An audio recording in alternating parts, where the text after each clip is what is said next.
Oi, hoje é um dia de março de 2025, eu sou Terezinha e vamos hoje estudar um pouquinho sobre médiuns especiais, do livro dos médiuns, capítulo 16. Vamos ver as aptidões especiais dos médiuns, quadro sinótico das diferentes variedades de médiuns. A gente já viu que todo mundo é um médium, mas nem todos desenvolvem muito. Um desenvolve uma capacidade, outra não. Vamos lá. 185. Além das características de médiuns que acabamos de enumerar, a mediunidade apresenta uma variedade infinita de nuances que constituem os médiuns especiais, com aptidões particulares ainda não muito definidas, consideradas à parte das qualidades e dos conhecimentos do espírito que por meio dele se manifesta. A natureza das comunicações é sempre relativa à natureza do espírito e traz o cunho de sua elevação ou inferioridade. Mostra, quando o espírito comunica, ele está falando, ele mostra realmente se ele é superior ou inferior pelas palavras, mostra o seu saber ou ignorância, mas ainda que seja no mesmo grau, sob o ponto de vista hierárquico, o espírito expressa incontestavelmente uma propensão para se ocupar mais com uma coisa do que com outra. Ele sempre, nas manifestações, ele se preocupa mais com uma coisa mais específica, não de modo geral. Falamos de espíritos, vamos lá. Outros, os espíritos batedores, por exemplo, só fazem manifestações físicas. Outros que dão comunicações inteligentes podem ser poetas, músicos. Já pensou? Vinícius de Moraes, desenhistas, um pintor como Leonardo da Vinci, moralista, sábios, médicos, etc. Falamos de espíritos de uma ordem mediana, porque quando atingem um certo grau, as aptidões se confundem na unidade da perfeição. Porém, ao lado da aptidão do espírito, há de se levar em conta também a do médium, que é para o espírito um instrumento mais ou menos apropriado, mais ou menos flexível, e no qual o espírito descobre qualidades imprescindíveis que não podemos apreciar. Façamos uma comparação. Um excelente músico tem à mão diversos violinos que parecem ser instrumentos muito bons, mas um artista experiente nota entre eles uma grande diferença. Descobre nuances de extrema delicadeza que o farão selecionar uns e rejeitar outros. Essas delicadas diferenças ele percebe por intuição, visto que não as pode definir. O mesmo acontece em relação aos médiuns. Em igualdade de condições quanto às características mediúnicas, o espírito dará preferência a um ou a outro, de acordo com o gênero de comunicação que quer fazer. Assim, por exemplo, vemos pessoas escrever, como médiuns, admiráveis poesias, mas que em condições normais jamais poderiam ou saberiam fazer 2 versos. Outras, ao contrário, que são poetas e que, como médiuns, nunca puderam escrever senão prosa, apesar de desejarem escrever poesia. O mesmo acontece com o desenho, com a música. Há médiuns que, sem ter conhecimentos científicos, têm uma aptidão especial para receber comunicações eruditas. Outros, para os estudos históricos, Outros servem mais facilmente de intérpretes de espíritos moralistas. Numa palavra, seja qual for a maleabilidade do médium, as comunicações que ele recebe com maior facilidade têm uma tendência marcante. Há até mesmo alguns que não saem de um certo círculo de ideias, e quando saem, têm apenas comunicações incompletas, lacônicas e até falsas. Além da aptidão, os espíritos se comunicam ainda mais ou menos voluntariamente por esse ou aquele médium, de acordo com sua simpatia. Assim, em perfeita igualdade de condições, o mesmo espírito será muito mais explícito com determinados médiuns, unicamente porque eles lhe convém melhor. Ele procura pela simpatia, né? Então, por isso que a gente fala sobre adiantamento moral. Ou se a gente bebe muito, fuma muito, não dá para ter uma comunicação, não dá para poder ter um elo entre um espírito mais elevado. Porque são defeitos que a gente tem que corrigir, né? 186. Estaria, portanto, errado quem simplesmente por dispor de um bom médium, pensasse obter por ele comunicações de qualquer gênero. A primeira condição é, sem dúvida, assegurar-se da fonte de onde elas provêm, ou seja, das qualidades do espírito que as transmite.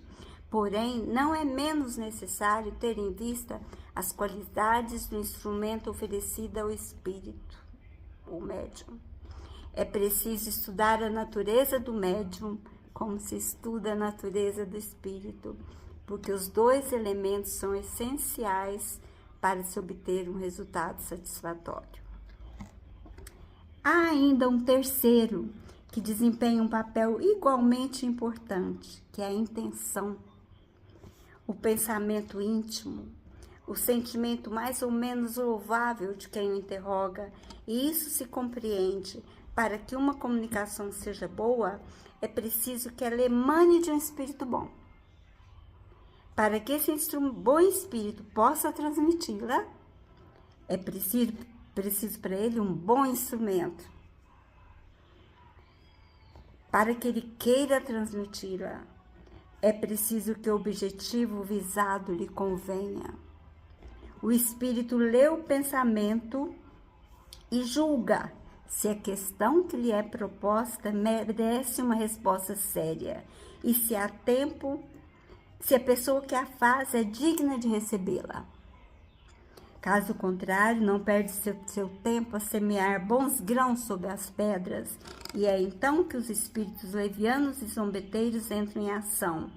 Porquanto, pouco lhes importando a verdade, não a encaram de muito perto e são geralmente bem pouco escrupulosos em relação aos fins e aos meios. Sempre que eu tenho oportunidade, eu procuro receber mensagem de uma pessoa querida. E, então, às vezes eu não consigo. Então, eu tenho que, além de que, quando a gente pede, além de ser, às vezes, não permitido, por falta de tempo, porque o espírito, nesse caso, já está já faz muito tempo que desencarnou e está trabalhando, tem muito trabalho, e não tem, e nessas sessões de comunicação, quando as últimas que eu pedi, ele estava ajudando as outras pessoas a se comunicarem. Mas já muitas vezes eu já pedi e muita gente já pediu, não consegue. Por quê? Porque às vezes a gente não está merecendo.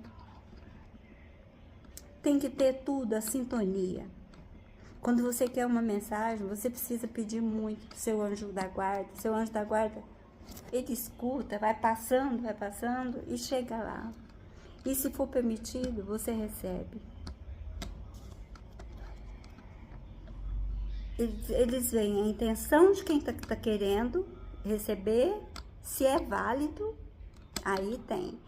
E se não, eles vão semear a semente num solo propício, Lembra da história daquela parábola? Porque se você for plantar, se você não plantar em solo fértil, não vai nascer. Se você plantar sobre pedras, vai ser muito difícil.